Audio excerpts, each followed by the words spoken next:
Hello, friends. Night has already fallen, and the day was long and tiring. And now, it is time to rest.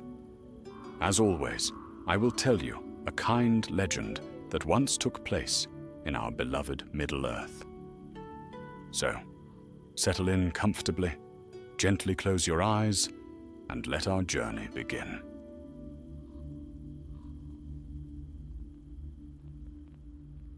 In the long twilight of the Second Age, when the seas of Middle-earth still whispered to the shores of forgotten kingdoms, there came a figure out of the east, fair and noble in seeming, wise beyond mortal measure.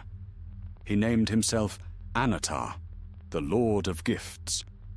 He came first to the elves of Eregion, whose realm lay west of the Misty Mountains, near the gates of the dwarven city of Khazad-dûm. The elves there were smiths of great renown, the Gwaith Eimyrdain, and chief among them was Celebrimbor, grandson of Fëanor, that proud craftsman whose hands had once shaped the Silmarils themselves. Annatar came with words of peace and friendship. His voice was like music in the halls of the smiths, smooth and full of promise. He spoke of a new age of mastery, a time when the skill of the Eldar might rival even that of the Valar in Valinor. He offered knowledge freely, and such knowledge it was, the deep arts of ring lore and the secrets of binding strength to metal, of drawing the powers of the unseen world into things made by hand.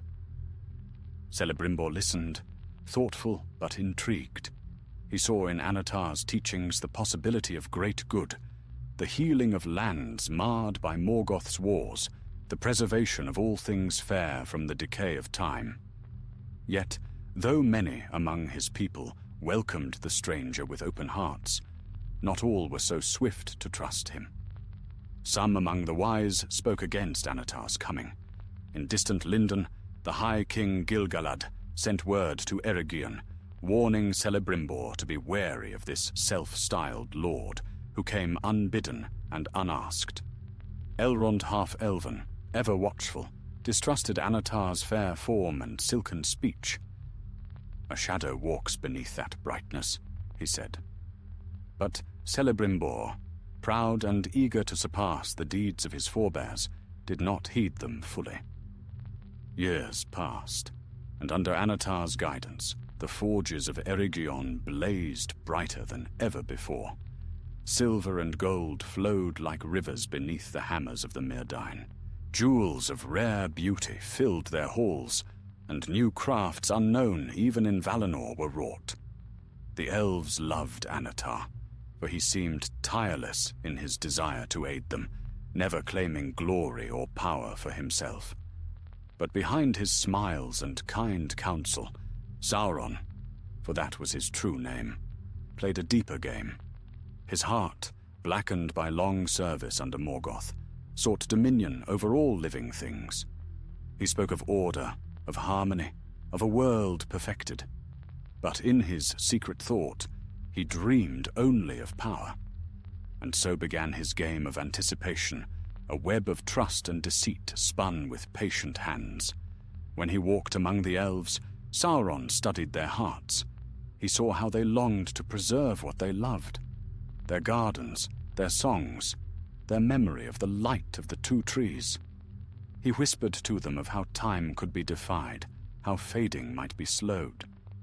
And in their eagerness, they listened. Celebrimbor, noble and proud, grew closest to him. Together they forged lesser works at first, rings of skill and artistry, each with its own virtue, some bringing healing, others granting clarity of mind or strength to the weary. And as they worked side by side, Sauron watched, waiting for the moment when his true design could begin. In the quiet of the forges, when the air shimmered with heat and the scent of molten silver hung thick, he began to speak of greater things. "Why, friend Celebrimbor," he said once, "should we be content with small wonders when we might fashion a glory that endures beyond the wreck of years?" What if there were rings that could guard against the wear of time, that could preserve beauty unspoiled? Celebrimbor's eyes shone at this thought, for such was the very dream of the Eldar, to hold fast against fading. Yet such power, he mused, would require great care. It must not enslave, nor mar the free will of those who bear it. Annatar smiled, and his smile was full of understanding. Indeed, friend, power that dominates is corruption. Power that preserves, that is art. And with those words, the trap was set. For years they labored, mastering the craft of the rings of power. In the heart of Eregion, the furnaces burned day and night. The sound of hammers rang through the city like the beating of a great heart. And Sauron, ever patient, ever watchful, taught the elves the final secrets that would make their work perfect. When at last the rings were made, they gleamed with inner light, gold and silver, mithril and crystal, set with gems of every hue. There were many of them, each a marvel of craft and enchantment. But above them all stood the greatest, the three, wrought by Celebrimbor alone, without Annatar's direct hand. Vilya, the ring of air; Nenya, the ring of water; and Narya, the ring of fire. These were the most beautiful of all, and their making brought joy to the heart of their creator. Yet even as he gazed upon them, a shadow of doubt stirred in him. Why had Annatar been absent from their forging? Why did he, who had guided every step, withdraw when these three were conceived? Far away, in the dark lands of the east, Sauron's true work had begun. In the fires of Orodruin, Mount Doom, he forged in secret a ring unlike all others, the One Ring, to rule and bind them all. And as the molten gold cooled around his hand, he whispered words of power older than the world. One ring to rule them all, one ring to find them, one ring to bring them all, and in the darkness bind them. The air trembled. A shadow passed over Mordor, and far away in Eregion, the elves who wore the rings felt suddenly a chill, a sense of eyes upon them, ancient and cruel. Celebrimbor froze at his forge. The song of creation that had filled the air faltered and died. For in that instant, the elves knew. Annatar was revealed for what he truly was. And thus the game of anticipation reached its turning point. In the city of Ostin Edhil, the heart of Eregion, panic swept through the forges like a sudden storm.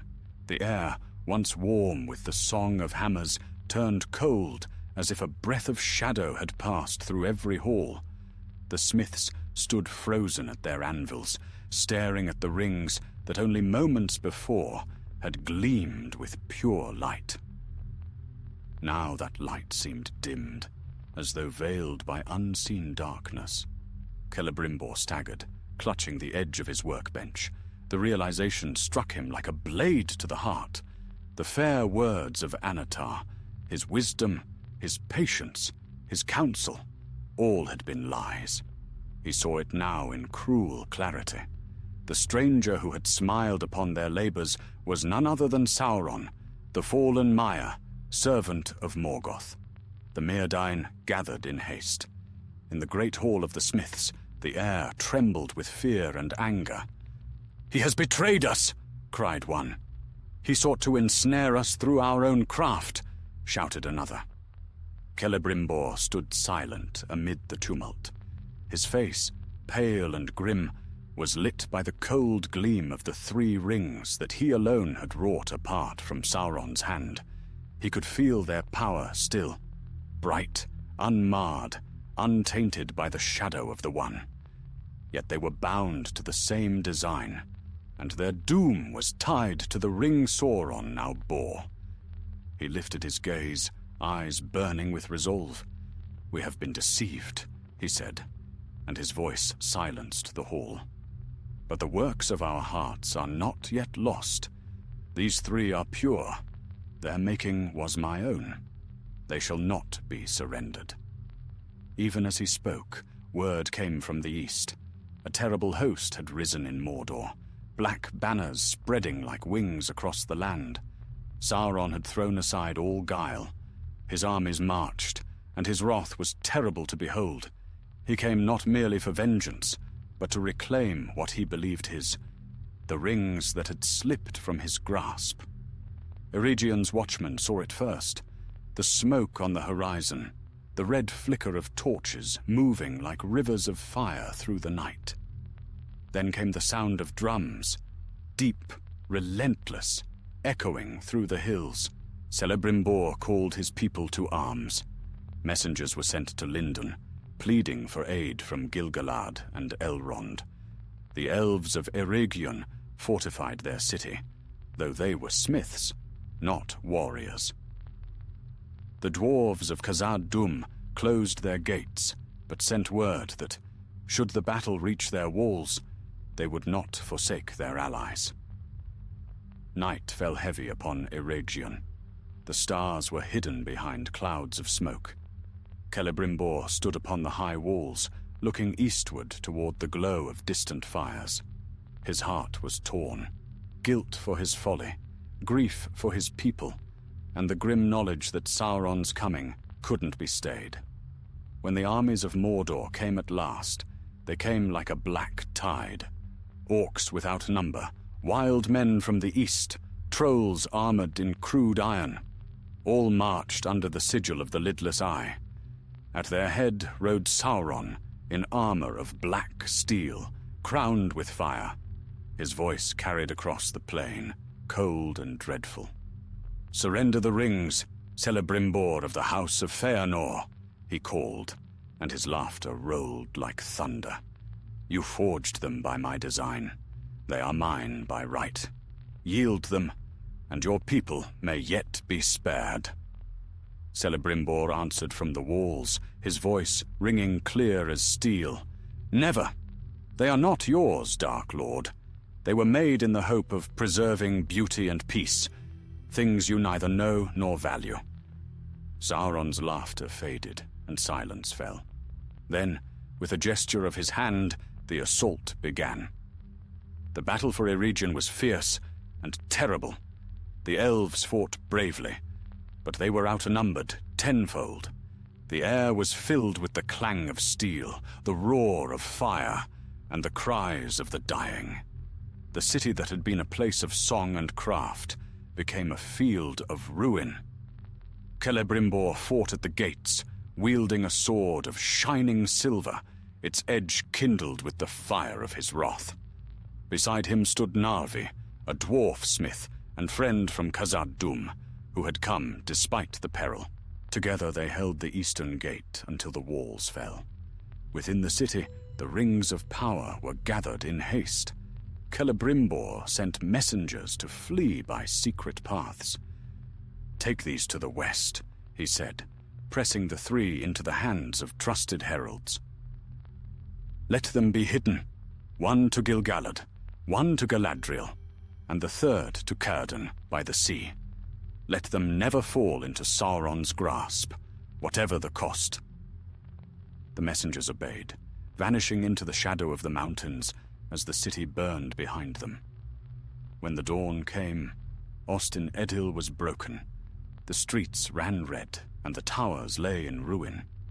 Celebrimbor, weary but unyielding, was taken at last. Bound and beaten, he was brought before Sauron, amidst the smoking wreckage of his city. Sauron looked upon him with cold triumph.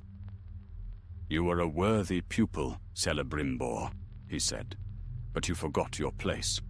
Where are the rings?" Celebrimbor spat blood and answered with defiance, "You shall never have the three." The Dark Lord's eyes flared with rage. "Then you shall tell me of the rest, the lesser rings, those made under my guidance. Speak, and your torment will end."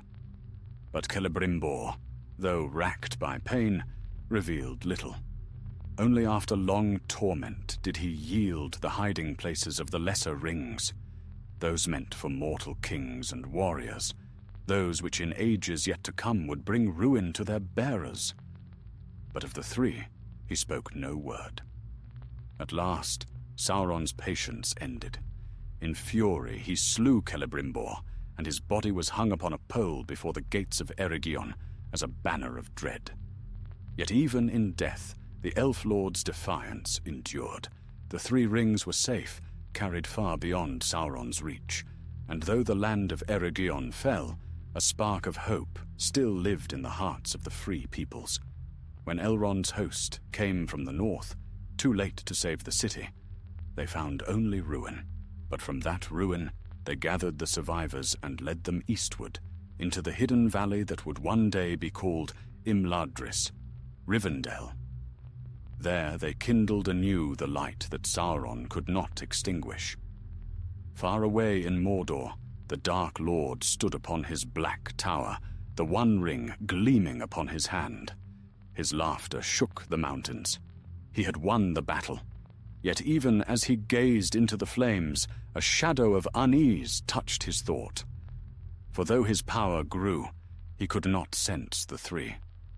They were beyond his reach. Somewhere in the wide world, his work was incomplete, his dominion imperfect. And so began the Long War, the war that would shape the fate of Middle-earth for centuries to come. The land of Eregion lay silent beneath a pall of smoke and ruin. What once had been a realm of beauty, where the rivers sang through meadows bright with Elenor and Nifredil, was now blackened and broken. The forges that had once glowed with the light of craft and creation were cold, their fires quenched by the blood of their makers. Over the charred stones, the wind whispered through the ashes, carrying with it the ghosts of songs that would never again be sung. From the ruins, Sauron's armies spread out like carrion birds, scouring the land for survivors, for treasures of the smiths, for any hint of the rings that had eluded their master's grasp. But none found the three. They were gone, carried far and hidden deep by the messengers who had fled in the final hours of Erigion's fall. In the shadowed halls of Khazad-dûm, the dwarves had barred their gates. Yet deep within, Narvi and his kin mourned the loss of their friends. When the messengers of the elves came seeking passage, the dwarves opened secret ways and gave them shelter. Thus, through the dark paths beneath the mountains, two of the three rings passed safely westward, one to Gil-galad in Lindon, and one to Galadriel in far Lorinand. The third, meant for Círdan the shipwright, was carried by sea to the Grey Havens, there to await the time of need. Above all this, Sauron brooded in his blackened heart. Though victory was his, it tasted of ash. He had broken Eregion and slain its lord, yet his grand design had faltered. The three, the greatest of all the rings save his own, had escaped him. They had been made without his hand, and therefore his will could not command them. That knowledge burned him with a fire fiercer than any in Mount Doom. From his fortress in Mordor, Sauron sent forth servants to hunt the bearers of the rings. But the elves of the west were wary now. The deceit that had once veiled him was shattered, and his fair mask had fallen away forever. His name became a terror upon the wind. The very mention of Anatar was cursed among the elves. Yet still he played his game of anticipation, not through fair speech now, but through patience and cunning.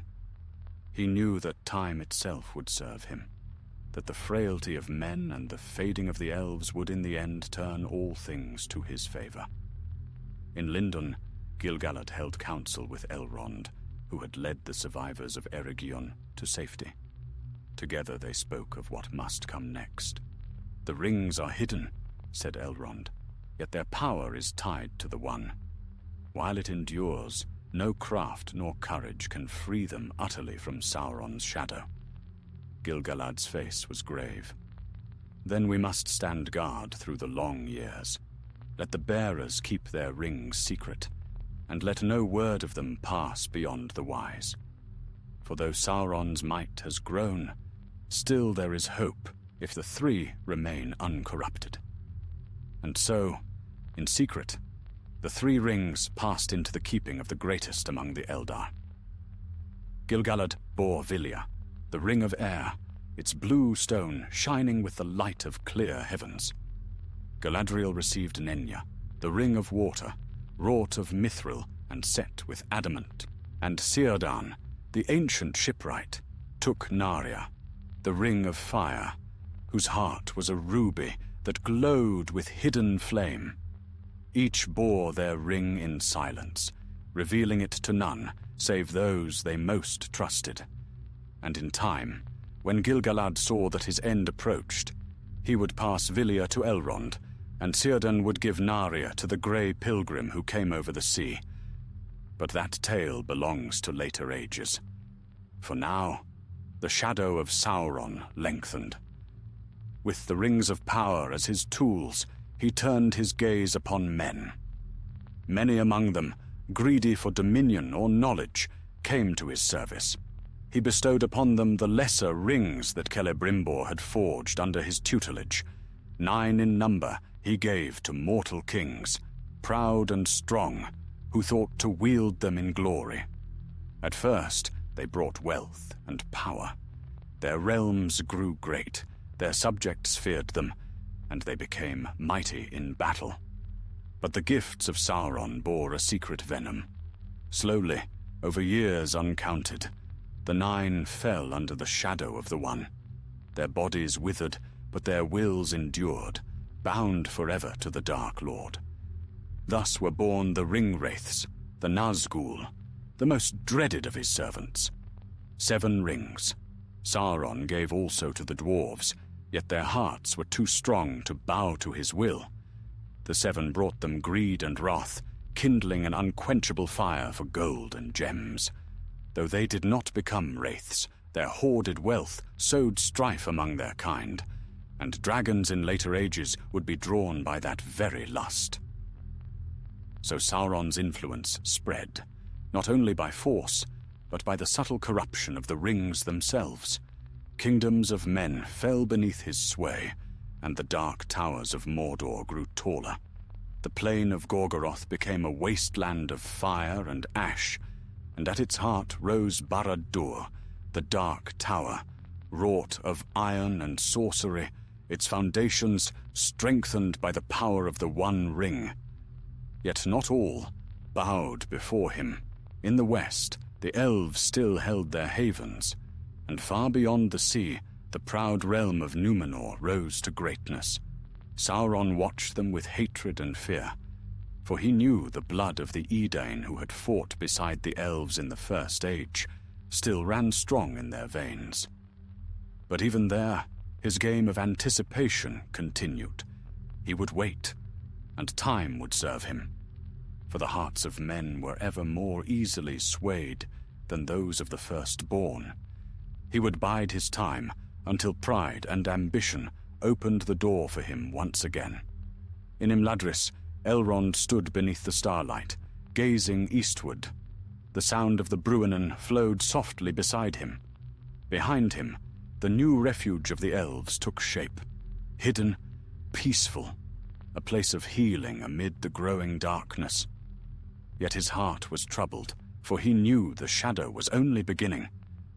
Far away, Sauron stood before the fires of Mount Doom, the One Ring gleaming upon his finger. Its gold burned with inner light, its inscription glowed faintly red in the heat. In its depths he saw visions, realms yet to fall, kings yet to kneel, the long, slow conquest of Middle-earth. He smiled then, cold and patient. "You may hide your treasures, elves," he murmured to the flames. "But all things that are, and all that will be, shall come at last into my hand. Time is mine." The fire roared higher, as if in answer, and the mountain rumbled like a living beast. And so the Second Age deepened into shadow, and the world moved toward its long doom. Though none yet foresaw the day when all Sauron's patience, all his power, and all his dark craft would be challenged by a final alliance of elves and men. But that day was still far off, waiting like a storm beyond the horizon. Years rolled on in silence and shadow. The Second Age grew older, and the lands of Middle-earth changed. Forests deepened, rivers carved new paths, and the ruins of Eregion were swallowed by grass and ivy, their memory fading into legend. Yet in the east, the darkness did not rest. Sauron's hand lay heavy upon all lands within reach of his gaze. From his fortress of Barad-dûr, he ruled through fear and guile, his armies uncounted, his servants many and cunning. Beyond Mordor's black borders, men who had once served him now bent their knees willingly. They built temples to his name, calling him Lord of the Earth. He cloaked his malice in majesty, teaching them rites of blood and fire. Thus his dominion grew, not only by sword, but by the slow corruption of hearts. Yet still there were those who defied him. In the west, the elves endured in Lindon, beneath the rule of Gil-galad, High King of the Noldor. In the hidden valley of Imladris, Elrond gathered lore and built a refuge where both elf and man might find safety. And far to the south, in the golden woods of Lorinand, Galadriel wielded her ring in secret, preserving her realm from decay and darkness. It was an age of uneasy balance. Sauron held dominion over the east, the elves the west. Between them lay wide lands, wild, untamed, and silent. For a time, neither could conquer the other. Sauron's wrath was mighty, but his enemies were still beyond his reach. So he turned his eyes toward those who might yet serve him willingly. The race of men. Among the kingdoms of men, there rose one unmatched in strength and splendor, the realm of Númenor, the land of the star. Its people were tall, noble, and wise, descended from those who had fought beside the elves in the war against Morgoth. For their valor, the Valar had granted them a great island in the western sea, closer to the undying lands than any mortal realm. There they built mighty cities of white stone and tall towers that glittered in the sun. Their ships sailed across all the seas of the world, and their kings ruled long and proudly. Sauron feared them. In his heart, he knew that only Númenor could challenge his power.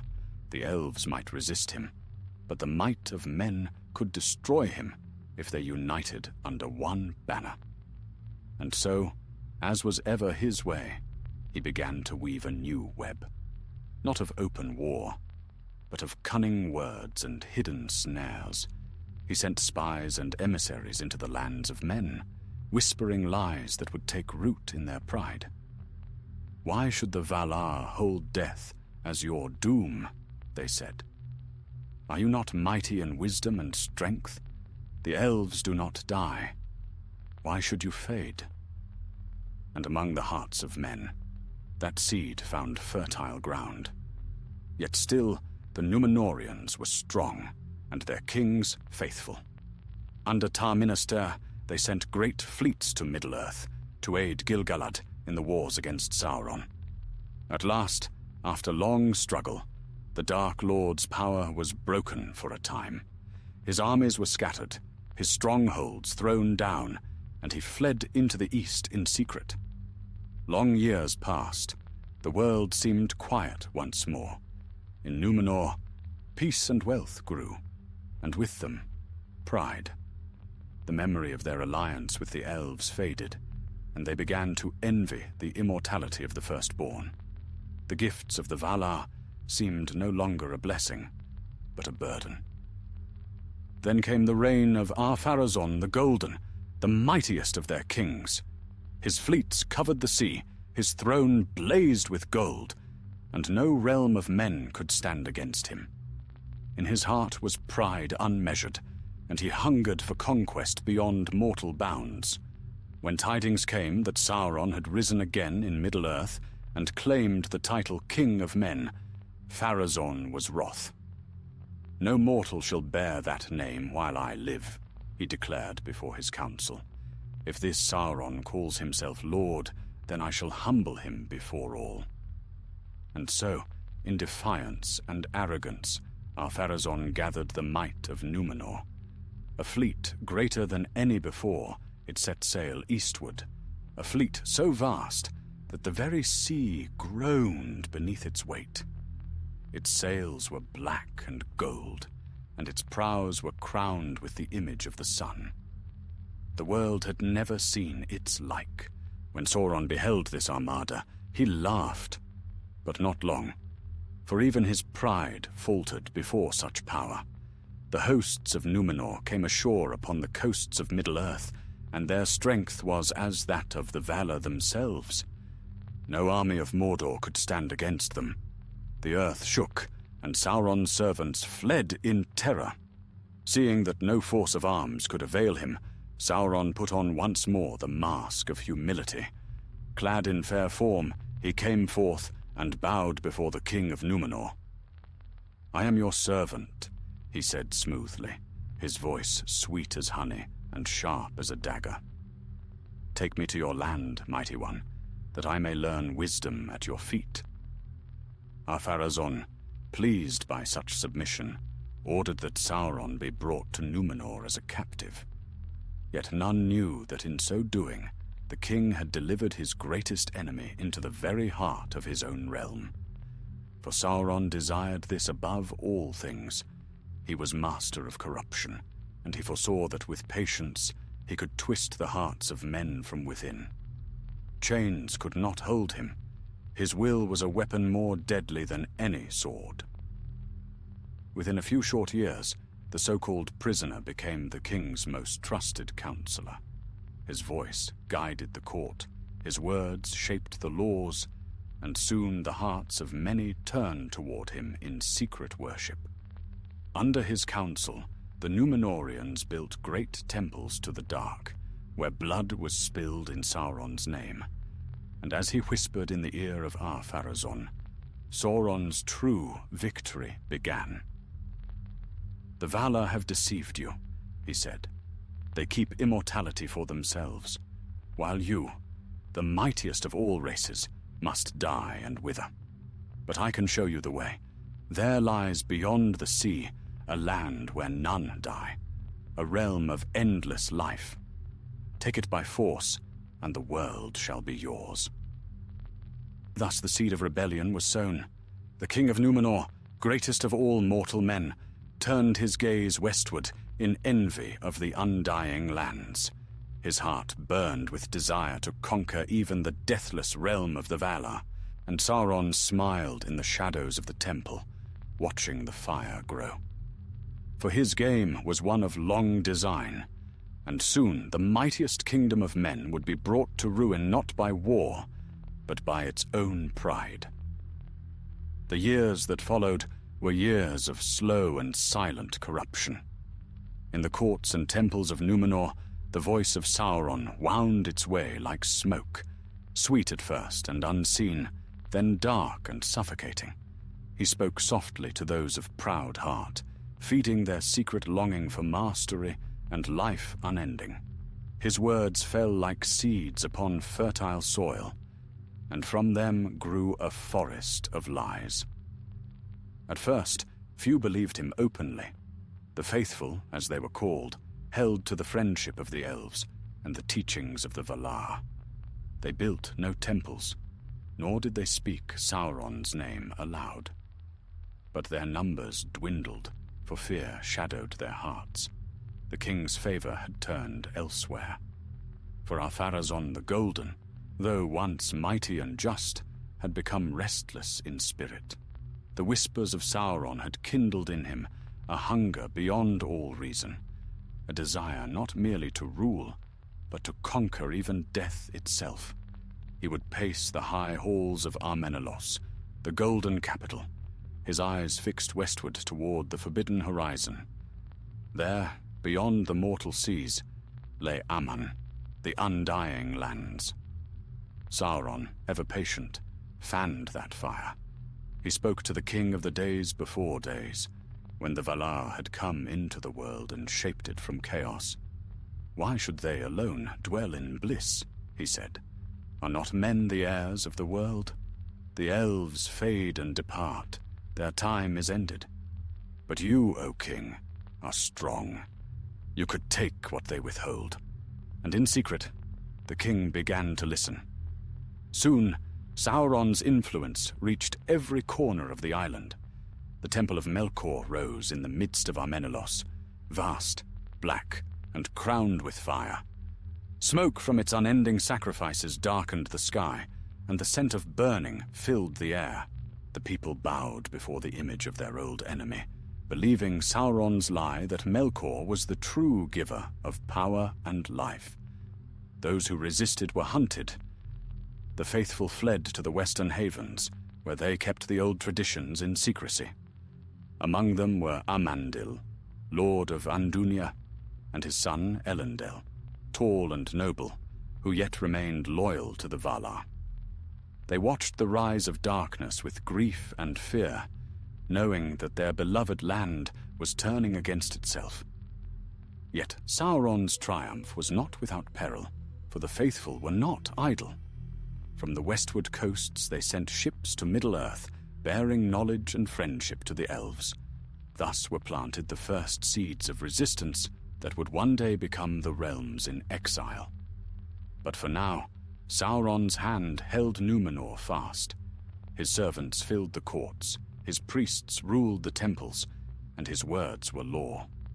Only the sea remained untamed by his will. And even there, he whispered to the captains of the king, "Beyond the horizon lies the land where death cannot come. Why should you not go and claim it?"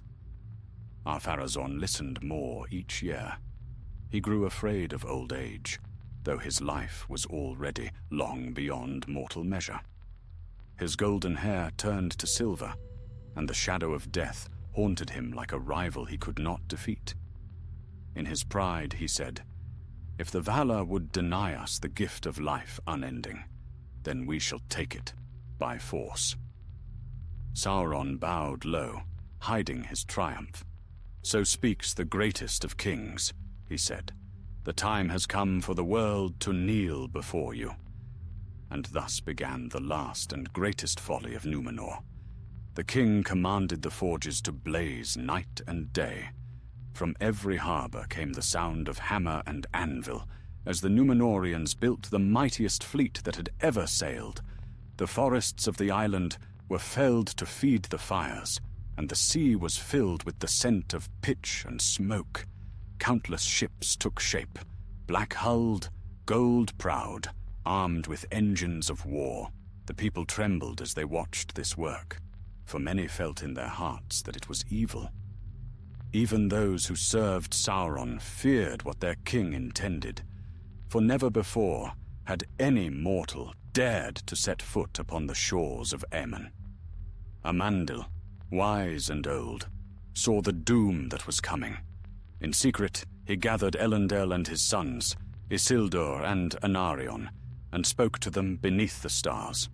"A great wave is coming," he said, "not of water only, but of wrath. The Valar will not suffer this pride. I will sail west to plead for mercy, though I may not return. You, my son, must prepare for what follows. Build ships in secret, store food and lore, and when the darkness falls, flee eastward to Middle-earth. There, perhaps, a remnant of our people shall survive." So Amandil departed alone, sailing into the forbidden west. Of his fate nothing certain is known, but it is said that he reached not Aman, for none of mortal kind could come there unbidden. When word came that Amandil was gone, Sauron's spies brought tidings to the king. "The traitor has fled," they said. But Sauron smiled. "Let him go," he murmured. "The sea itself shall swallow him." Then the final preparations began. The great armada was gathered in the Bay of Romina, a sight of dread and wonder. thousands of ships gleaming in the light of torches, banners flying, horns sounding. Upon the foremost vessel stood Ar-Pharazôn in armor of gold, his eyes filled with madness and pride. On the morning of the 9th day of the storming month, he gave the order. Drums thundered, sails were unfurled, and the fleet set forth, westward, into the forbidden sea. Behind them, the island trembled. The faithful wept in their hidden havens, and Elendel's ships waited, ready for flight. The wind grew strange, the air heavy with foreboding. In Armenelos, Sauron ascended the steps of the great temple. From its high tower he watched the armada vanish into the horizon. Around him, the flames roared, and the sky turned the color of blood. He raised his arms and laughed, a terrible sound that echoed across the land. "Go then, King of Men," he said softly to the wind. "Claim what you desire. The world is mine, and your folly shall deliver it to me." And far away, beyond mortal sight, the Valar beheld the ships of Númenor drawing near to the shores of Aman. Then the doom long foreseen was set in motion. The sea stirred, the wind fell silent, and the world waited, trembling, for the wrath that would soon remake it. The fleet of Númenor sailed into the west beneath skies of iron and silence. The sea lay vast and still, as though holding its breath before the coming storm. No gulls followed, no wind stirred their sails. Even the sun seemed dimmed, hidden behind a haze that deepened as they drew nearer to the forbidden shores. For days the ships moved onward, propelled by oar and will alone. The men of Númenor, proud and unyielding, felt a shadow growing in their hearts. Some whispered that the Valar watched them in wrath from beyond the horizon. Others said that death itself slept beneath the waves, waiting to awaken. But Ar-Pharazôn, golden and terrible upon the prow of his flagship, would not turn back. His eyes burned with a hunger that no fear could quench. "Behold," he said, pointing westward, "the realm of the deathless. It lies there, beyond the reach of coward hearts. The Valar have hidden their treasures too long. We shall claim them for our own, and none shall deny us everlasting life." Behind him, the fleet stretched to the edge of sight. Black sails, gold masts, the banners of Númenor gleaming faintly in the darkening light. Then, at last, the coast of Aman came into view. It was said that even in wrath, that land shone fair beyond mortal imagining. White shores, green meadows, mountains crowned with eternal snow. But the light that lay upon it was cold and strange, for it was not meant for mortal eyes. The sea itself seemed to recoil from the touch of Númenorian keels, and in that moment the Valar turned away. Manwë, Lord of the Winds, looked upon the ships of men and wept. "This pride has gone beyond our healing," he said. "Let Ilúvatar himself judge them." Then there came a stillness, deeper than silence. The sea grew black as night. The wind died utterly. The ships of Númenor hung motionless upon the water. Some cried out in fear, others knelt in prayer, and then the world broke. The sky split apart with a sound like thunder unending. A great chasm opened in the heart of the sea, swallowing ships by the score. Fire leapt from the deep, and the waves rose higher than mountains. A light, white and blinding, flared across the horizon. The wrath of Eru Ilúvatar himself. The fleet of Ar-Pharazôn was seized in the storm, torn and scattered like leaves before a tempest. Those who saw it said that the waters of the world rose up to meet the sky, and Númenor, the land of the star, was swallowed whole. Its hills and forests, its golden towers and shining halls, sank beneath the roaring sea. The temple of Melkor crumbled, its fires drowned.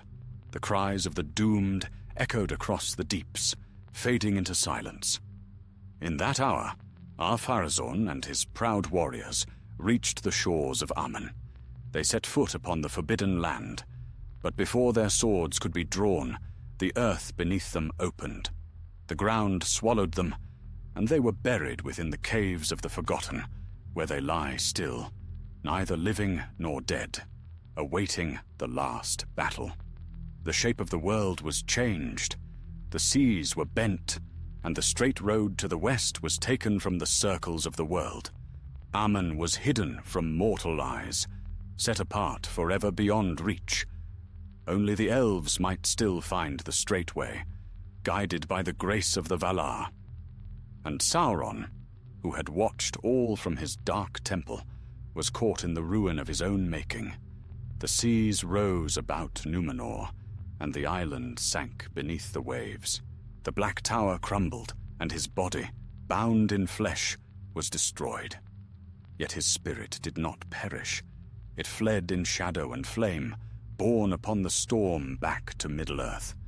When the waters grew still once more, nothing remained of Númenor save the memory of its pride.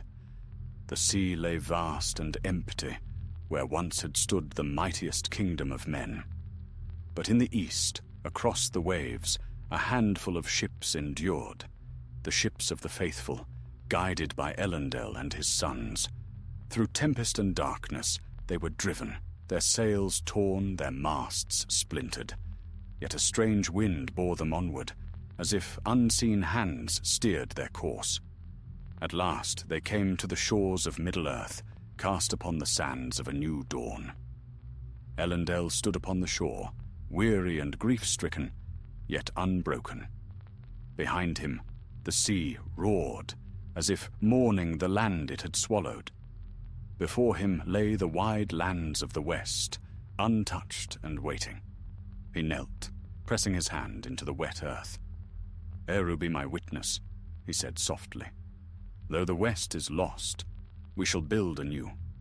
The light shall not fade from the hearts of men, while any of the faithful live." Thus began the realms in exile. Arnor in the north and Gondor in the south.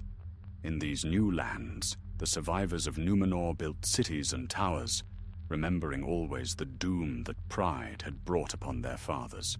To Elendil was given the title Elendil the Tall, High King of the Dunedain. His sons ruled beside him, Isildur in Minas Ithil and Anarion in Minas Anor. Between them rose the great fortress of Osgiliath, City of the Stars, through which the river Anduin flowed like a silver road to the sea. In those days, hope bloomed again in Middle-earth. The elves of Lindon welcomed the exiles as kin, and an alliance was forged between the houses of Elendil and Gil-galad. Together they watched the east, wary of the shadow that even then began to stir anew. For though Sauron's body was gone, his spirit endured. Far in the land of Mordor, the fires of Mount Doom flared once more. Out of the waste rose Barad-dûr, rebuilt in secret, its foundations fed by the power of the One Ring that had not perished with Númenor. There, in the heart of shadow, the Dark Lord gathered strength again. His form was no longer fair. He could no longer appear as Anatar the Beautiful. His spirit was bound to the ring, and his will was a thing of fire and malice. Slowly, over long years, he rebuilt his armies, sending forth creatures bred in darkness to trouble the lands of men.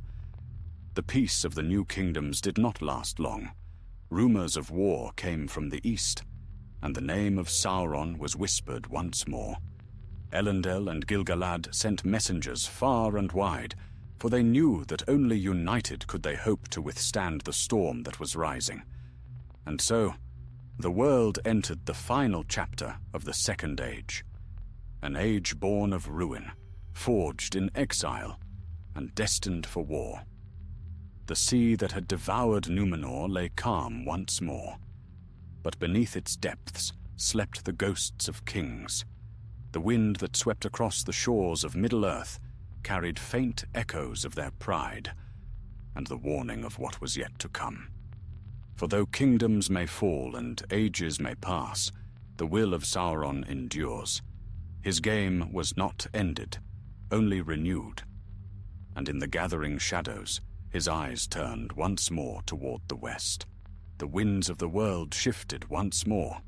The seas that had swallowed Númenor now washed upon distant shores, where the survivors of that lost land built their new kingdoms. The Dunedain, the faithful, rose from ruin to forge realms of strength and wisdom, yet always with the shadow of memory behind them. For though they had escaped the doom of the West, they carried its sorrow within their hearts. Elendil the Tall ruled from the northern realm of Arda, whose wide plains and green hills stretched between the misty mountains and the great sea. In the south, his sons held dominion over Gondor, the land of stone towers and white cities. There, at the meeting of the mountains and the river Anduin, they built their strongholds: Minas Anor, the Tower of the Sun; Minas Ithil, the Tower of the Moon; and between them, the shining city of Osgiliath, whose domes mirrored the stars. The people of Middle-earth looked upon these new realms with wonder. Their ships sailed up the coasts. Their banners flew over fields long wild and unruled. Their wisdom surpassed that of any other race of men, for they remembered the lore of Númenor and the friendship of the elves. The white tree of Nimloth, saved from the fires of Ar-Pharazôn's madness, took root again in the courts of Minas Ithil, a symbol of hope renewed. But eastward, beyond the mountains of shadow, a red light burned. Long years had passed since the downfall, yet the fires of Mount Doom didn't sleep. Deep within the black land of Mordor, Sauron's spirit gathered form again, though he could never regain the fair guise of Anatar, nor could he be slain while the One Ring endured. His power was maimed but not destroyed. His will remained a force that bent the world toward darkness. Slowly, secretly, he rebuilt his strength. Orcs multiplied in the deep places of the earth. Creatures of the east and south swore allegiance to him. Men whose fathers had once bowed before his throne now stirred again by whispers of gold and power. From the ashes of old fortresses, Sauron's dominion spread like a disease. In the heart of Gorgoroth rose once more Barad-dûr, the Dark Tower, greater and more terrible than before. Its walls were iron, its foundations bound by the magic of the ring. Above its highest battlement burned the eye of Sauron, lidless, watchful, wreathed in flame. Word of this reached the kingdoms of the west, and fear grew among the wise. Messengers came to Lindon, where Gil-galad still reigned as High King of the Elves. To him came Elendil out of Arda, bearing tidings of war and friendship. In that meeting, the hearts of elf and man were bound by oath. They spoke long beneath the stars, and when morning came, they swore alliance. "Should the shadow rise again," said Elendil, "then we shall stand together, as our fathers stood in ages past." Gil-galad smiled, though his eyes were grave. "Then let the world bear witness," he said. "Elf and man shall fight as one, and Sauron's darkness shall not prevail." Thus was born the last alliance of elves and men, though its time was yet to come. For even as they spoke, Sauron struck. His armies poured forth from Mordor, darkening the land like a storm cloud. They fell first upon Ithilien, the fair land east of Anduin, and the Tower of the Moon was besieged. In that hour, Isildur, son of Elendil, stood in Minas Ithil. The white tree that he had planted shone like silver flame against the dark sky, and its light filled him with courage. Yet he saw that the city couldn't hold. The hosts of Mordor were countless, and their war machines shattered the gates. So Isildur fled with his wife and sons by secret ways down the river. Before he left, he went to the courtyard where the white tree stood.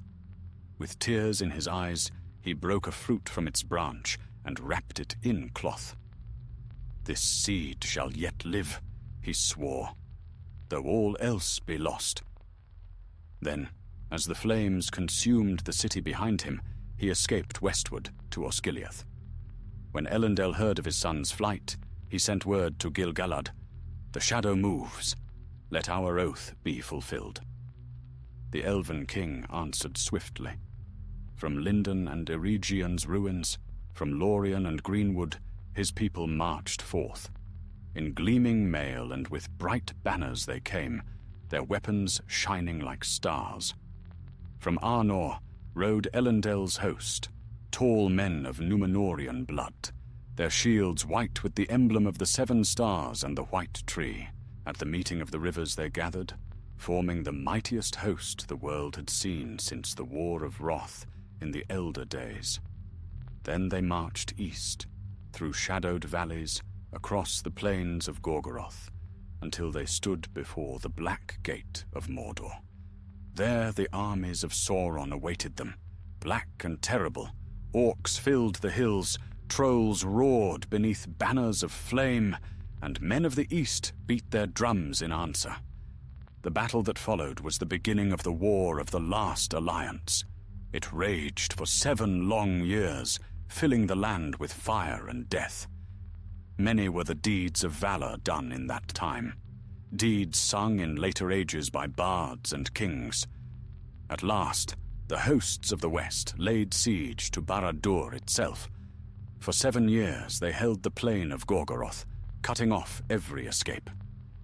From the walls of the Dark Tower came lightning and flame, yet the alliance endured.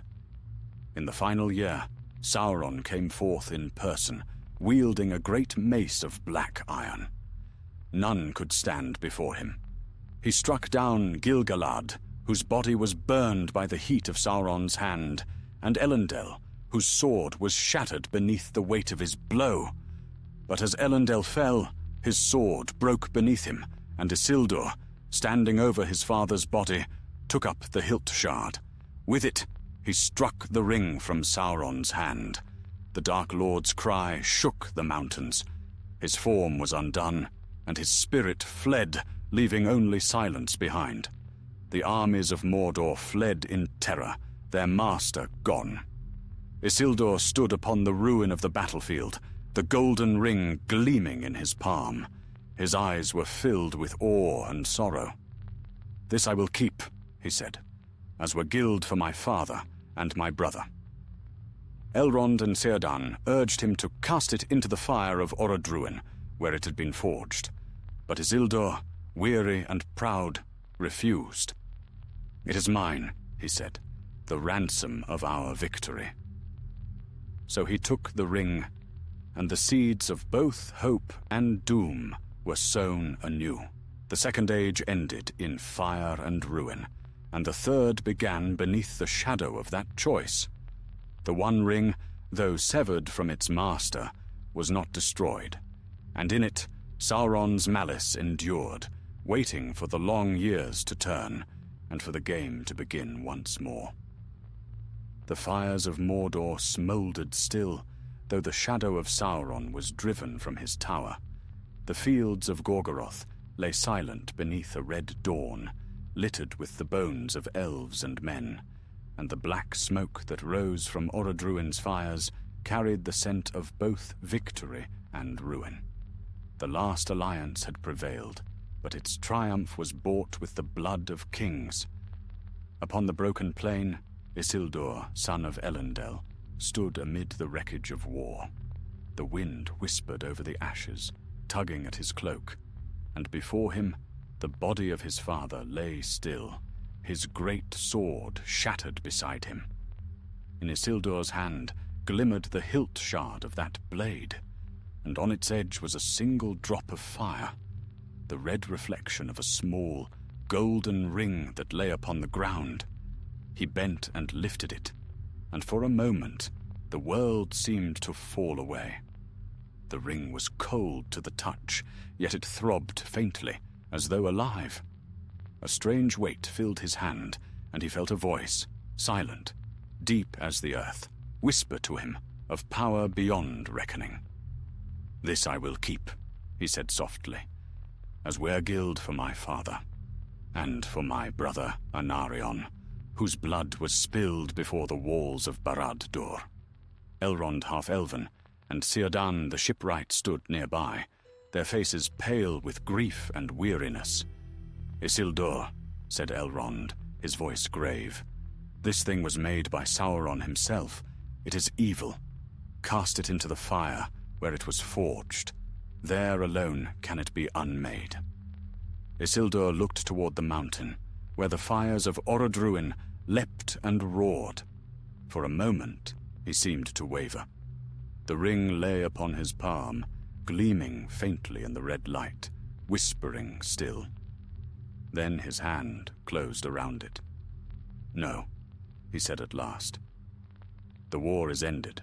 Let this be the token of my vengeance, the memory of what was won and what was lost." Elrond's eyes darkened. "You are deceived," he warned. "Even now it works its will upon you." But Isildur turned away, his gaze fixed upon the horizon. "It is mine," he said simply. And with those words, the doom of many ages was sealed. So ended the war of the last alliance. Sauron's form was destroyed, and his armies scattered.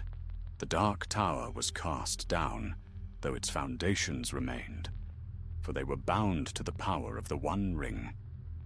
The land of Mordor fell silent once more, its black gates closed, and the captains of the West turned homeward, carrying both sorrow and the hope of a new age. Elrond returned to the valley of Imladris, where he built anew his house of peace. The elves mourned Gil-galad, their last high king in Middle-earth, and his banner was set aside forever. In the south, the sons of Númenor set about rebuilding what war had broken. Isildur ruled Gondor in the name of his father, while his nephew Meneldil, son of Anarion, governed Osgiliath.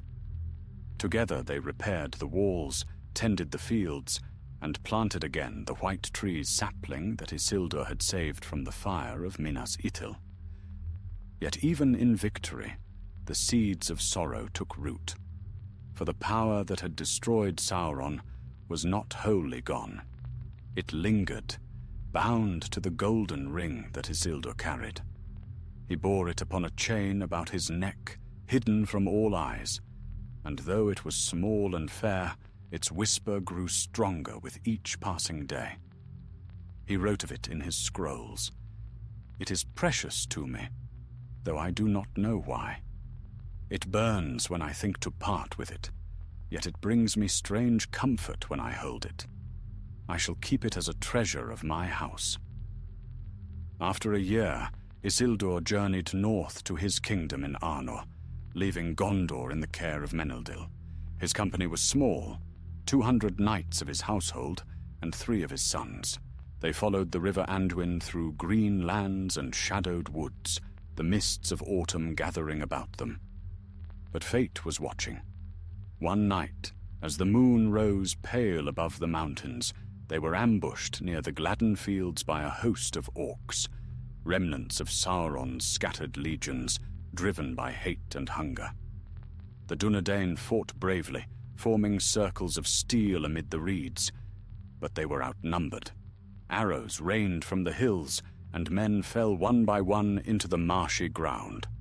Isildur, seeing the battle lost, called his eldest sons to him. "Go," he cried. "Flee to the north. Tell our kin that the shadow still stirs. I will follow when I may." Then, with the ring upon his finger, he vanished from sight. The orcs cried out in confusion, their blades striking only air. For a time he escaped, stumbling through reeds and dark water, the river whispering cold around his legs. The ring guided him, or so it seemed, and he felt its weight like a living thing, urging him to run, to hide, to trust only in itself. But the ring was treacherous. As he waded into the deeper waters of Anduin, the current caught him. The ring, heavy and willful, slipped from his finger. At once its spell was broken, and he became visible again. Arrows hissed through the night, striking him where he stood. He fell, and the waters closed over him. The ring sank into the dark mud at the river's bed, where it lay for many long years. Lost, but not forgotten. So perished Isildur, last son of Elendil, and with him ended the first line of the kings of Gondor. His realm in the north endured for a time, but slowly it waned, for without the guidance of their high king, the Dunedain began to fade. Yet the ring endured, sleeping beneath the river, patient as the dark from which it had come. In the east, deep within the ruin of Barad-dûr, a shadow began to stir once more. Though he had no form that eyes could see, Sauron's will lingered, clinging to the world through the power of the ring. He could not yet take shape, but his spirit gathered strength, whispering to the creatures of the earth, to orc and troll, to wraith and serpent, calling them to his memory. The years turned, and the world forgot. The great kingdoms of men grew quiet.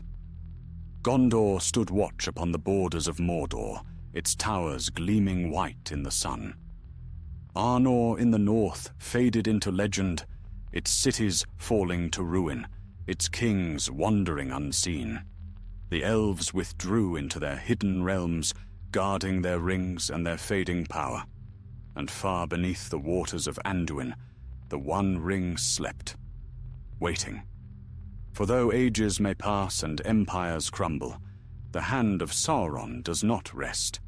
His game of anticipation was not ended. It had only entered its long silence, the stillness before the storm to come. Long years passed in Middle-earth. The mighty deeds of the Second Age faded into legend, and the world turned slowly beneath the weight of time. Yet beneath that seeming peace, shadows lengthened, and old powers waited in silence. The victory of the last alliance had not brought an end to evil, only a lull in its voice. For though Sauron's form was gone, and his ring lost, his will endured, and his whisper still crept through the dark places of the earth. In the lands of the south, Gondor prospered. The White City gleamed beside the Anduin, and the sons of Meneldir ruled in the name of Isildur's house. The Tower of the Sun, Minas Anor, shone with golden light each morning, while its twin, Minas Ithil, rose pale beneath the moon. From the high throne of Osgiliath, the kings of Gondor governed a realm vast and rich. But power breeds pride, and pride breeds decay. Though they honored the memory of Elendil, the Dunedain of the south began to love their strength more than their wisdom. As the centuries passed, their lives grew shorter, their hearts less steadfast, and their eyes more often turned toward the east, where strange rumors began to stir. In the north, the realm of Arnor endured in quieter strength. Its people were fewer, their lands wide and lonely. The kings of the north watched over ancient ruins and forgotten barrows, and their songs were of sorrow as much as glory. Yet they kept alive the old wisdom and the faith of the west, while the shadow in the world grew again. For Sauron's spirit, bound to the fate of the ring, gathered its strength in secret. Far from the knowledge of men, he took form once more, not as a dark lord crowned in flame, but as a shadow of malice and deceit. Deep in the east, in the black forests of Mirkwood, an evil power began to rise. Strange creatures crept from the mountains, and a blight fell upon the trees. There, in the fortress of Dol Guldur, a figure cloaked in darkness took shape, a sorcerer whom the wise named the Necromancer. Few guessed that this was Sauron himself, gathering his power anew. In those days, the elves grew troubled. Galadriel in Lorien felt the air grow heavy with unrest, and in Imladris, Elrond spoke often with Gandalf the Grey and Saruman the White, who were among the Istari, the wizards sent by the Valar to guard the free peoples against the return of the Shadow. Saruman, proud and learned, declared that Sauron couldn't return. "His ring is lost," he said, "and with it, his power. Even if he still lingers, he is but a ghost, no threat to those who stand watch." But Gandalf was not so sure. "There is a darkness that does not die," he said, his eyes grave, "and there are whispers in the east that speak his name. I would not dismiss them lightly." So the White Council was formed, Elrond, Galadriel, Gandalf, and Saruman chief among them, to guard against the creeping shadow. For though peace still reigned upon the surface of the world, the foundations of that peace were already trembling. Meanwhile, the One Ring lay hidden in the depths of the river Anduin, where it had fallen from Isildur's hand. Seasons passed, and the river changed its course, yet the ring remained. It was not idle, for it had a will of its own, drawn ever toward its master. But it could not move, nor call to him across the years, until chance or fate brought it again into mortal hands. After many centuries, one cold evening, a small creature came upon it, while fishing in the shadows of the Gladden fields. He was of a strange folk, small and lithe, dwelling by the riverbanks, kin to hobbits, though wilder in heart. His name was Sméagol. As he bent over the water, his companion Déagol cried out, for something bright had caught the light beneath the river's surface. He reached down, his hand closing upon a small golden ring. When he lifted it into the sun, it gleamed with a strange fire. Sméagol's eyes fixed upon it, and in that moment a shadow touched his heart. "Give it to me, Déagol," he said. "It is my birthday gift." But Déagol shook his head. "I found it. It's mine." Then Sméagol's hand closed upon his friend's throat, and the water ran red. He took the ring, trembling, and as he held it, the world around him seemed to fade. The ring whispered to him, and he heard promises of power, of sight unseen, of secrets beyond the reach of others. He hid it from all eyes, calling it his precious, and with it he vanished into the shadows. Banished by his kin, he fled deep beneath the mountains, where he lingered for centuries, twisting slowly into a creature of darkness. The ring fed upon him, prolonging his life beyond measure, but draining his soul until only Gollum remained, a broken echo of the thing he had been. There, in the black roots of the misty mountains, the ring waited again. It had escaped Sauron's grasp, survived the ruin of kings, and now slept in the dark, whispering its will to a single pitiful creature. Yet even this was part of its long design, for Sauron's hand still reached unseen through the world. In the east, the necromancer grew bolder. He sent forth servants, wraiths cloaked in shadow, the 9 kings of men who had taken his rings long ago. Their voices were a hiss of terror, their presence a chill wind that could not be escaped. The Nazgûl had returned, and their power spread fear across the lands once more. They rode through ruined fields and empty woods, seeking the lost ring that their master desired above all. And though they did not find it, their coming heralded a new age of dread. In the west, the heirs of Isildur still lived, a dwindling people, hidden and few, wandering the wild places of the north. They called themselves Rangers, keeping silent watch against the evils that crept once more into the world.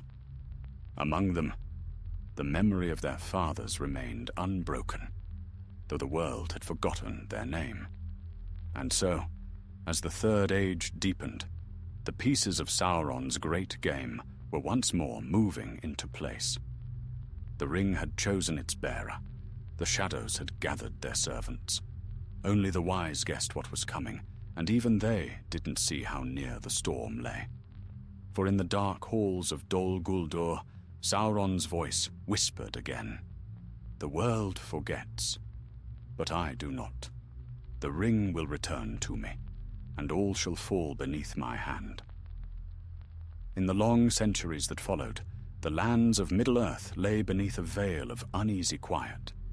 The wars of old had become distant song, sung by elves beside starlit waters, or whispered by men in the flicker of hearthfire.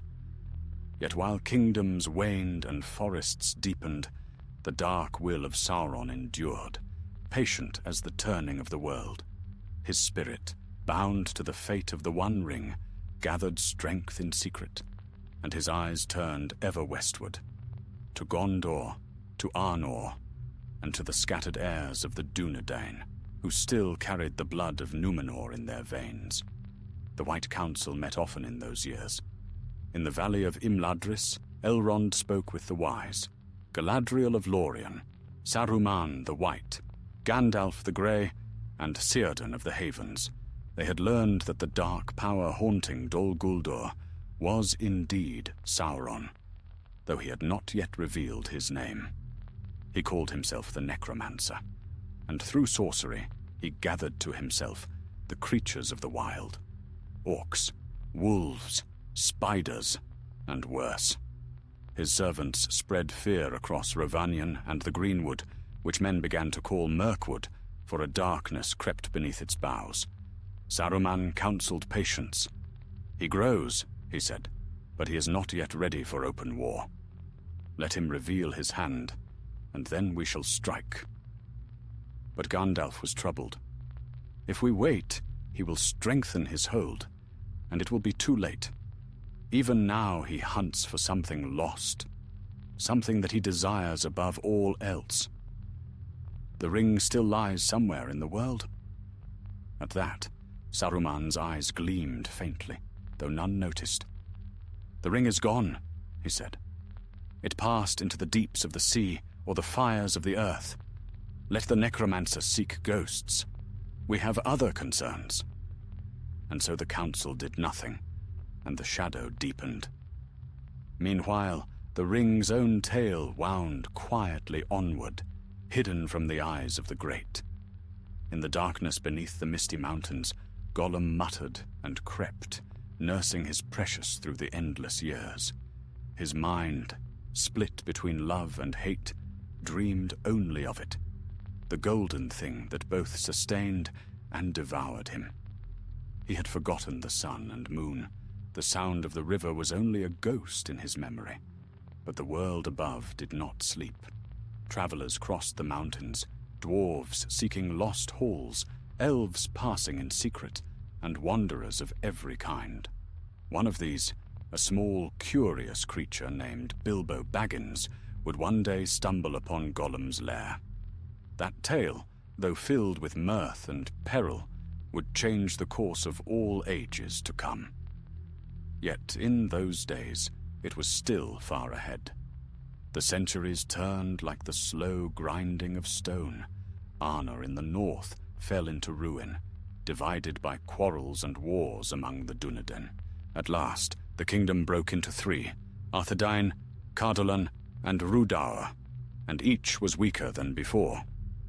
The Witch King of Angmar, chief of the Nazgul, rose in the Northlands, and by cunning and terror he destroyed them one by one.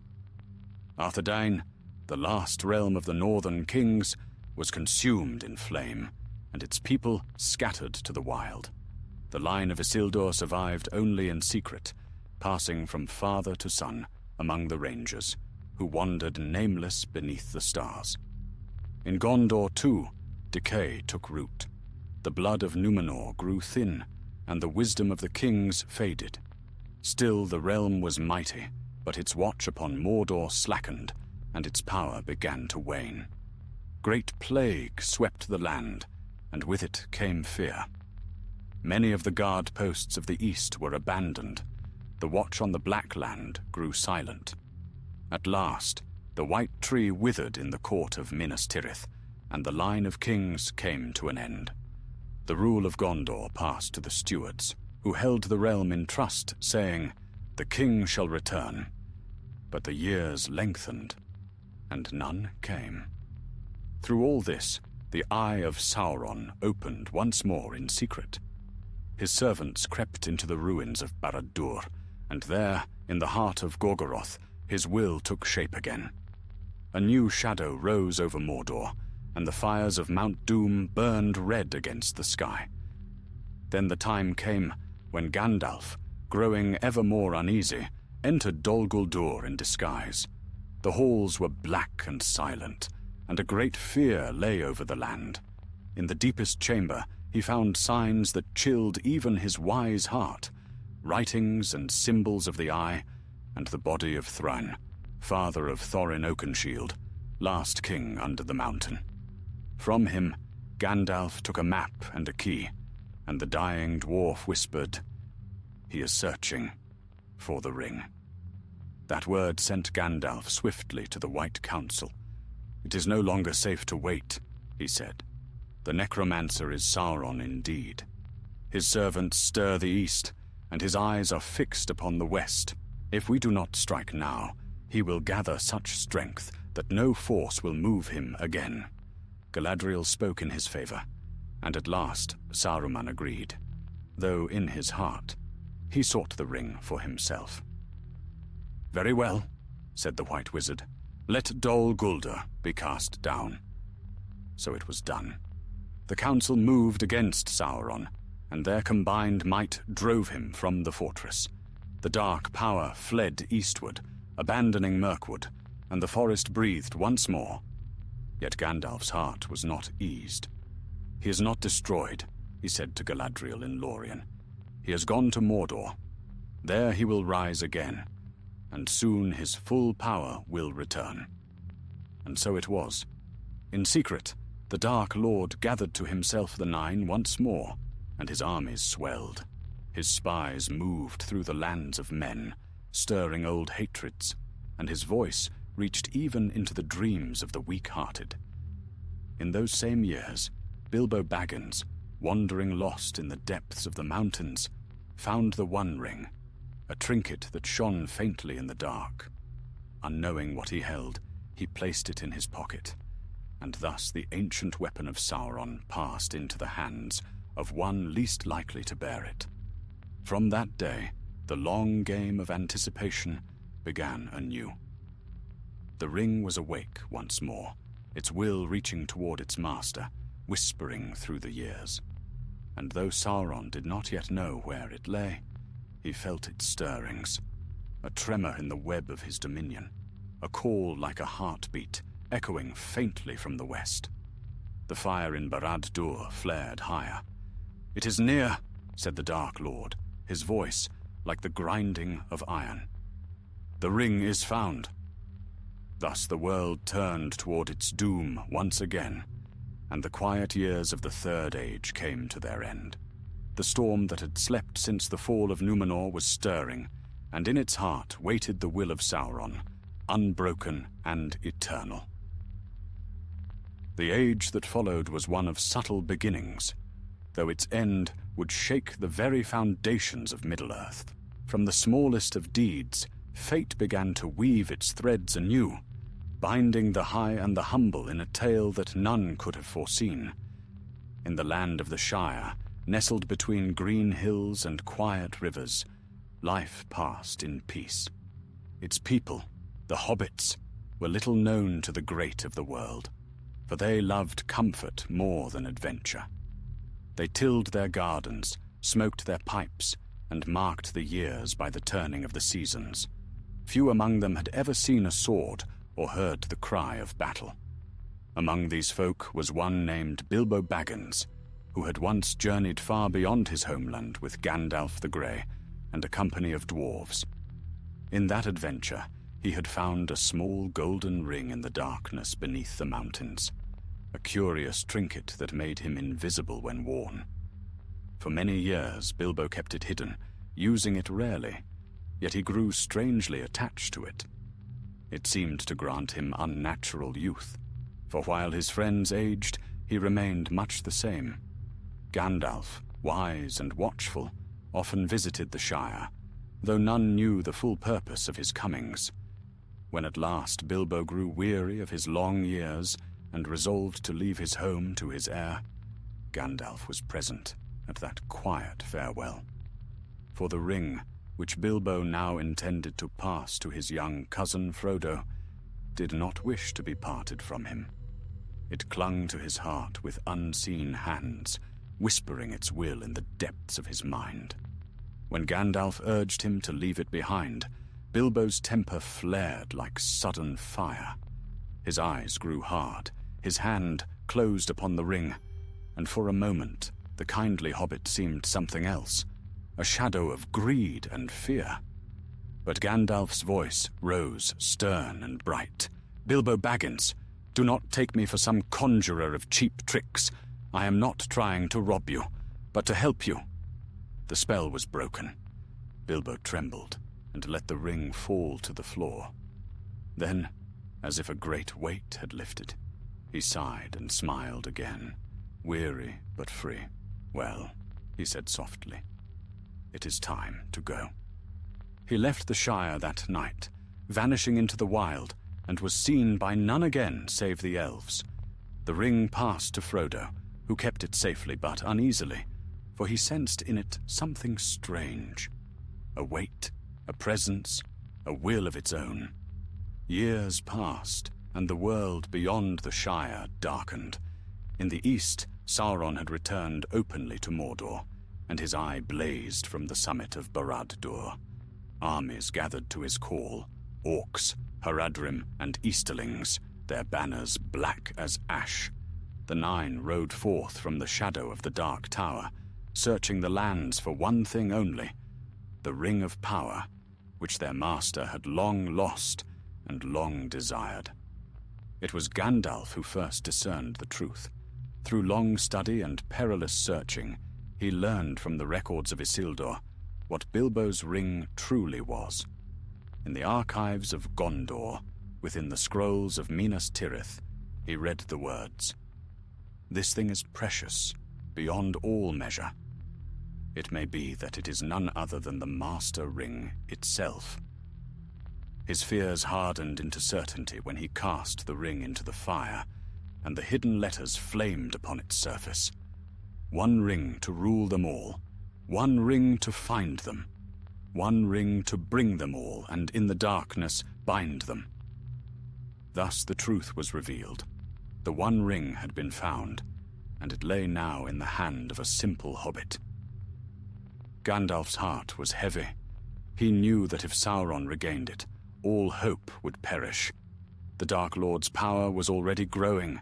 The Nine were abroad, and the clouds over Mordor spread wider each year. "The ring must be taken from here," he told Frodo. "You cannot keep it. It must be hidden, or destroyed." So began the next great journey in the long game of Sauron's making. Frodo set out from the Shire, accompanied by loyal friends, Samwise Gamgee, steadfast and true, Meriadoc Brandybuck, and Peregrine Took, brave despite their fear. They fled eastward under shadow, hunted by the ring-wraiths, who pursued them with unrelenting malice.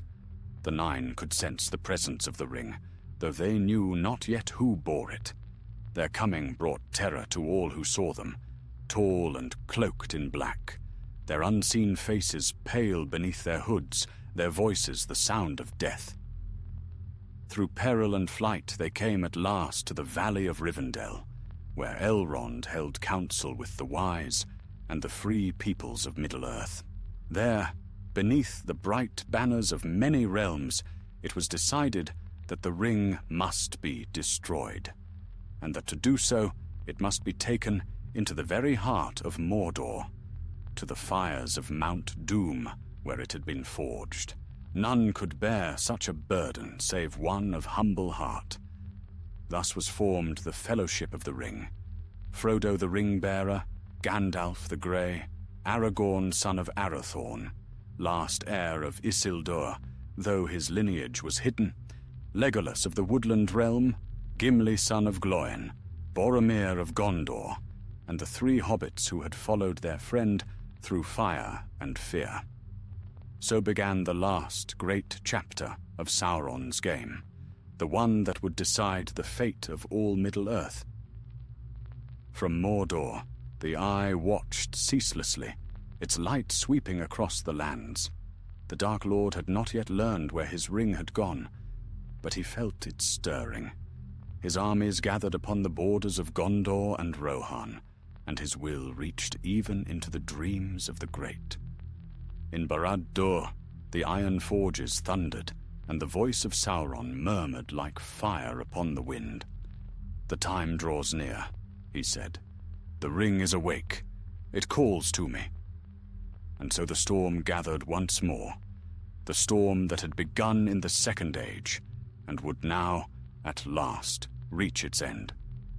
The game of anticipation had come full circle. The smallest hands would hold the fate of all, and the darkness that had waited through centuries would rise again to claim what it had lost. The Fellowship set forth from Rivendell in the chill of winter, when the stars shone sharp as frost and the mountains stood black and still. 9 companions there were, chosen to match the 9 riders of the enemy. Frodo the Ring-bearer, his steadfast Samwise, Merry and Pippin, Gandalf the Grey, Aragorn son of Arathorn, Boromir of Gondor, Legolas of the Woodland Realm, and Gimli son of Gloin. Their road would lead them into shadow, for none could say who would return from that perilous quest. Elrond's parting words lingered in Frodo's mind as they left the valley. "The company must hold true, or all is lost. You bear the fate of us all, Frodo Baggins.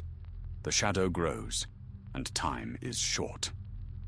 Southward they journeyed through wilderness and snow. The mountains of mist loomed vast before them, their peaks veiled in storm.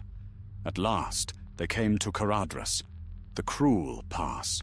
There the wind howled like a living thing, and snow fell in torrents, burying their path. Even the strength of men and the endurance of dwarves availed nothing against that wrath. Some said it was the work of Sauron's will, or perhaps of the mountain itself, for the world seemed to conspire against their passage. "We must turn back," said Aragorn at last. "Caradhras will not suffer us to pass."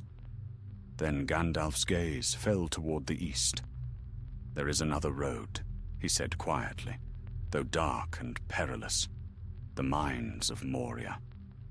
Reluctantly, they descended to the gates of Khazad-dûm, the ancient dwarven city long thought lost. Before the black lake beneath the cliffs, Gandalf spoke words of elvish craft, and the doors of Moria opened, their silver runes glowing softly in the starlight.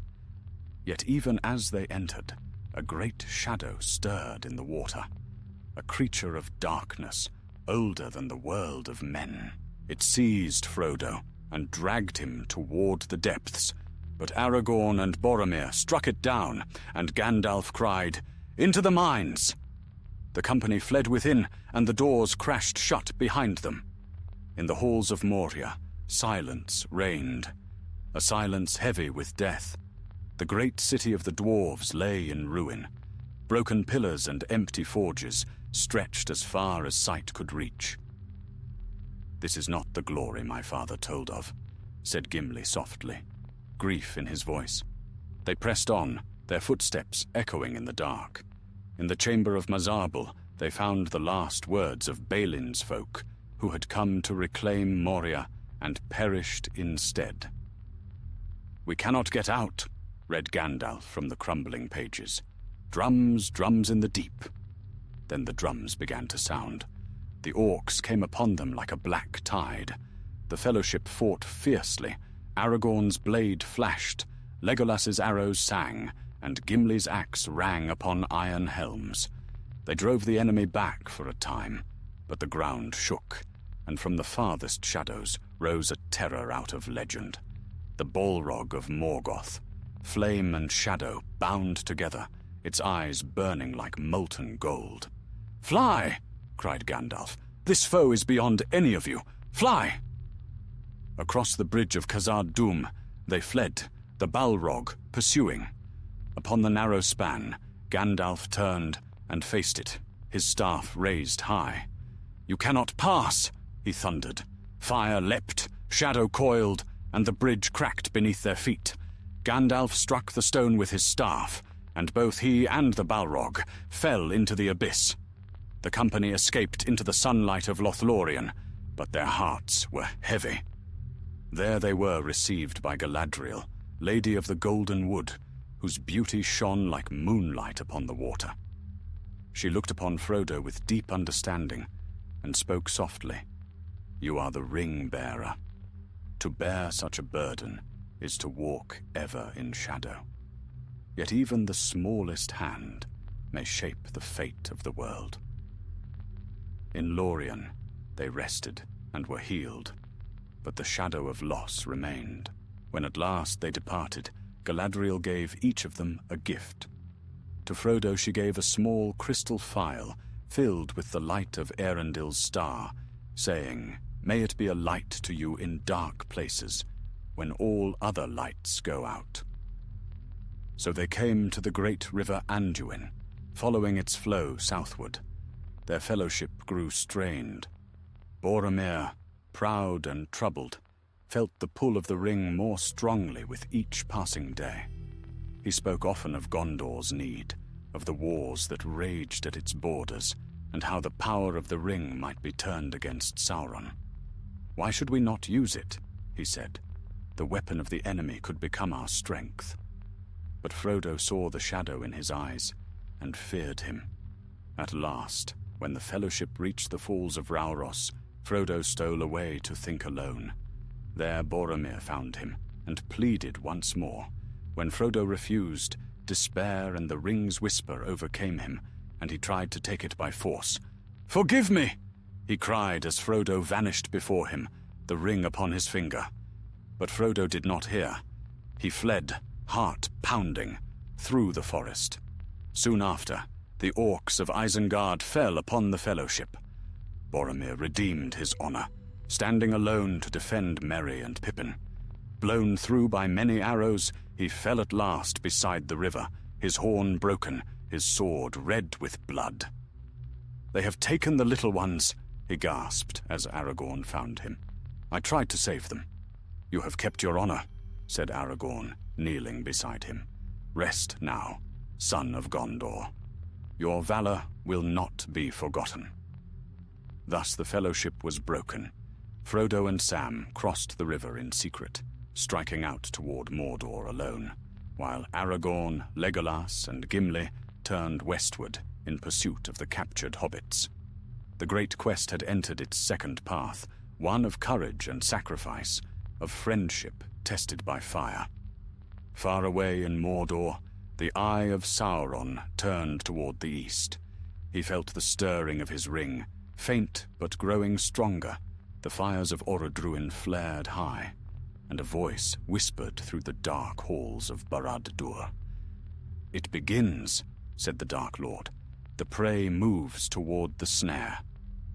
And so the next chapter of the great game unfolded, as the smallest of beings carried the greatest of burdens into the land of shadow, unseen by all save one, whose gaze never slept.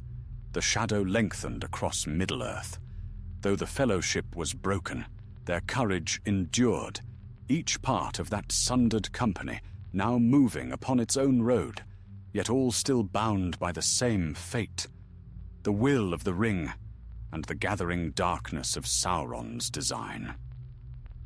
Frodo and Sam, alone now upon the borders of Emin Muil, pressed eastward through a land of stone and desolation. The way was hard and the air thick with despair. Their food dwindled, their hearts faltered, yet Frodo's resolve held. He bore the ring upon a chain close to his heart, feeling its weight grow heavier with each passing day. The world seemed dimmed by it, as though the light of sun and moon were veiled. Samwise Gamgee, loyal and steadfast, never left his master's side. "If there's a way, Mr. Frodo," he said often, "we'll find it, though it be through darkness and worse." And Frodo would smile faintly, for in Sam's plain words lay a courage stronger than any spell. But they were not alone.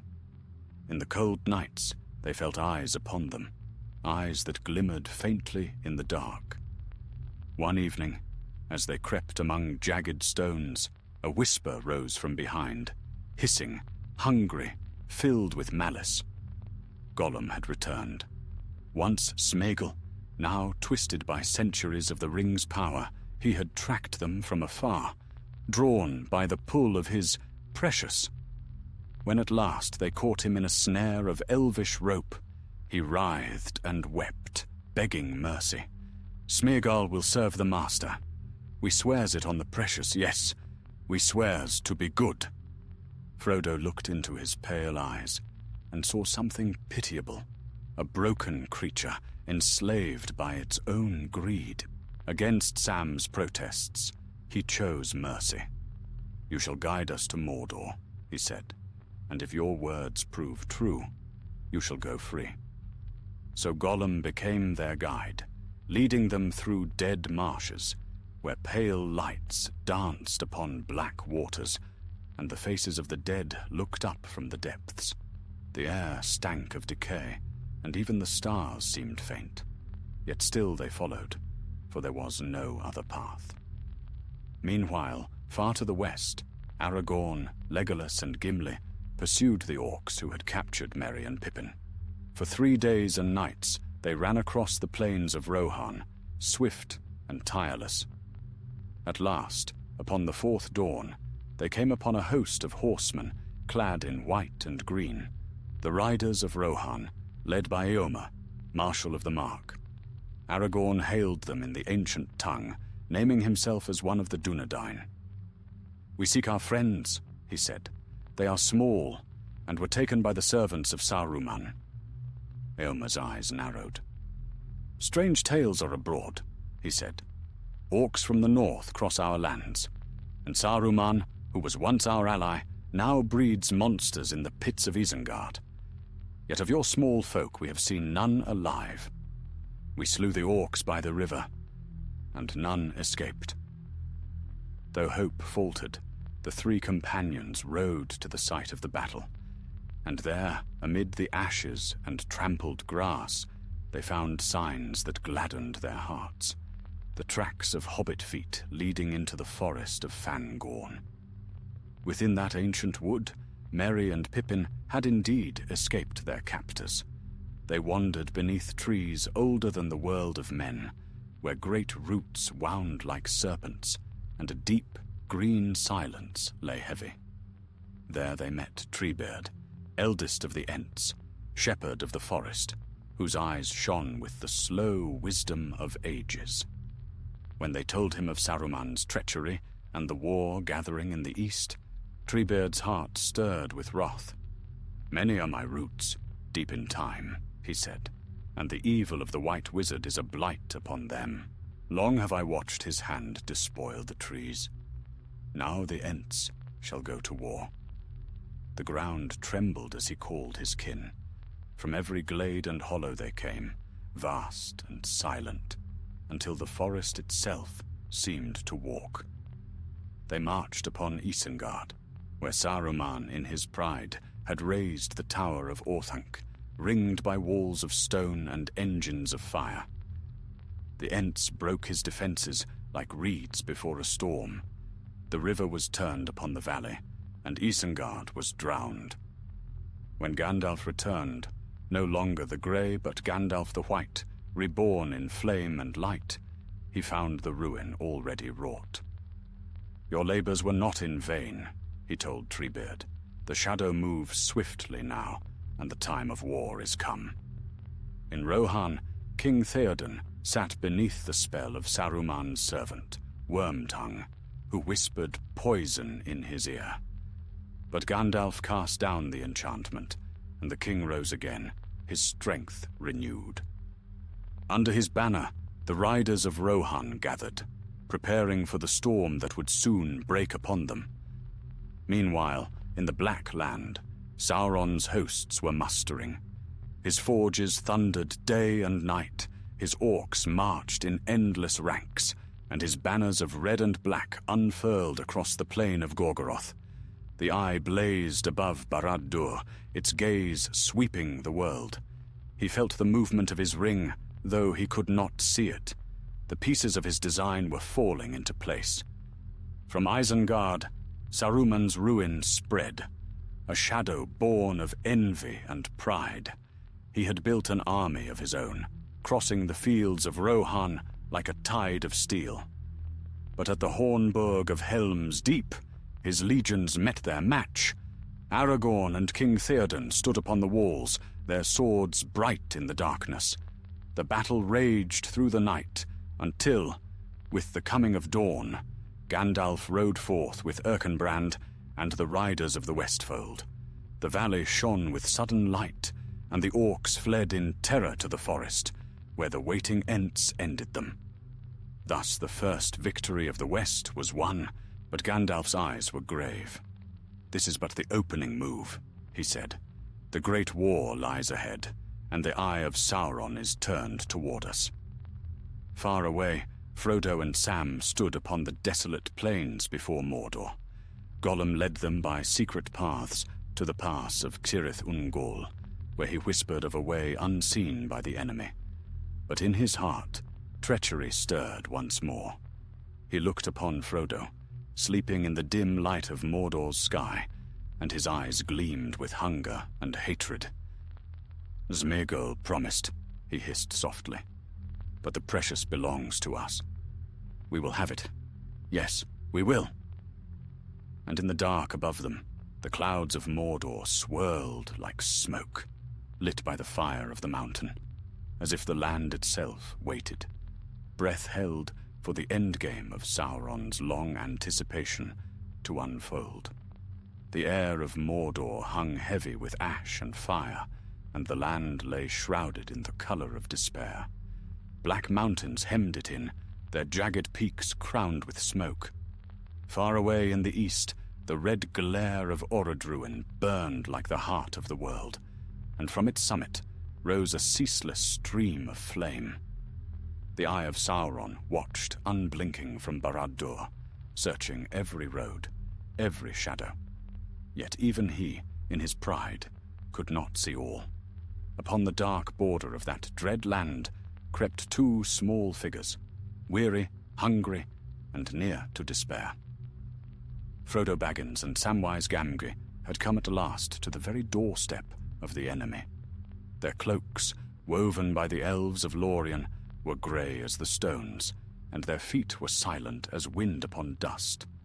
Only Gollum guided them now, muttering and twitching, torn between his two selves. Sméagol the pitiful, and Gollum the treacherous. Through long miles they followed him by secret paths, crossing the broken plain where nothing grew. In the far distance, they saw the red glow of Mount Doom, and the thought of it filled Frodo with dread. The ring grew heavier day by day, dragging upon his neck as if it were made of iron. Often he stumbled, and Sam caught him, whispering words of comfort, though his own heart faltered. At last, Gollum led them to the high cleft of Cirith Ungol, where the path wound upward between sheer cliffs. "This way, yes," he hissed, "the secret way that leads into the land. The eye does not see. No, not here." But his voice trembled with deceit, for in his heart he had already planned his betrayal. Ahead lay Shelob, the ancient spider of the mountains, daughter of the darkness that came before the world's making. She dwelt in the tunnels beyond the pass, fat with venom, her webs like iron. To her, Gollum meant to deliver them, hoping to take the ring from their corpses. They entered the tunnel at dusk. The light faded behind them, and a stench filled the air. The passage sloped downward, the walls slick with filth. Frodo held aloft the phial of Galadriel, and at its touch a white light blazed forth, pure and strong. In that moment, Shelob came upon them, vast and horrible, her many legs clattering like spears upon the stone. Frodo cried aloud, brandishing the light. "Aya, Erendil, Elenion, Ankalima!" The creature shrieked and fell back, her eyes seared by the radiance. But she struck again, swift as lightning, and her venomous stinger pierced Frodo's neck. He fell, pale and still. Sam, in grief and fury, drew Sting and flung himself upon the monster. The blade, bright with elven light, bit deep into her foul flesh. Shelob writhed and fled into the darkness, her shrieks echoing down the cavern. Sam knelt beside Frodo, thinking him dead. "Don't leave me, Mr. Frodo," he sobbed. "Don't go where I can't follow." Yet there was no answer. Outside the tunnel, orcs came upon them, servants of the Tower of Cirith Ungol. Hearing their approach, Sam hid himself, though his heart was breaking. The orcs lifted Frodo's body. "He's not dead," one snarled. "She's stung him, that's all. He'll wake soon enough." Sam's sorrow turned to sudden resolve. "Then I've work yet to do," he said. With the courage of despair, he followed them, unseen, into the tower. There, through fire and battle, he fought his way to Frodo's side and freed him. Together, they fled into the plain of Gorgoroth. Their journey from that point was little more than a torment of will. The land burned around them, and ash fell like snow. Food and water were gone. Frodo's strength waned with every step. His eyes were hollow, and the ring consumed his thoughts. Sam carried him at last upon his back, whispering through parched lips, "I can't carry it for you, but I can carry you." Meanwhile, far to the west, war raged in Gondor. The hosts of Mordor had come to the gates of Minas Tirith, and the city burned beneath the shadow of Sauron's wrath. Yet help came at dawn. Theoden, king of Rohan, rode from the north with his riders, their horns echoing over the fields of Pelennor. Beside him rode Éowyn, his niece, clad in armor and wrath. The hosts of Mordor broke upon the charge of the Rohirrim, and hope flickered anew. But the Witch King of Angmar came forth, chief of the Nine, and none could stand before him. "No living man may hinder me," he cried, his voice a blade of despair. Yet Éowyn faced him, casting aside her helm. "But no living man am I," she said, and struck him down with her sword, fulfilling the ancient prophecy. Still the battle raged until Aragorn arrived from the sea, bearing the banner of the king reforged.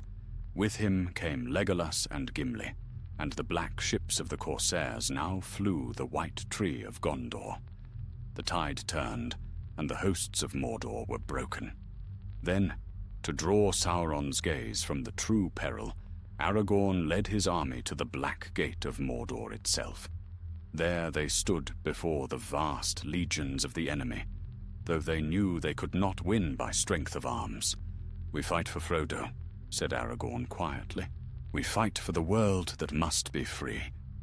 In that same hour, within the heart of Orodruin, Frodo and Sam at last reached the cracks of doom.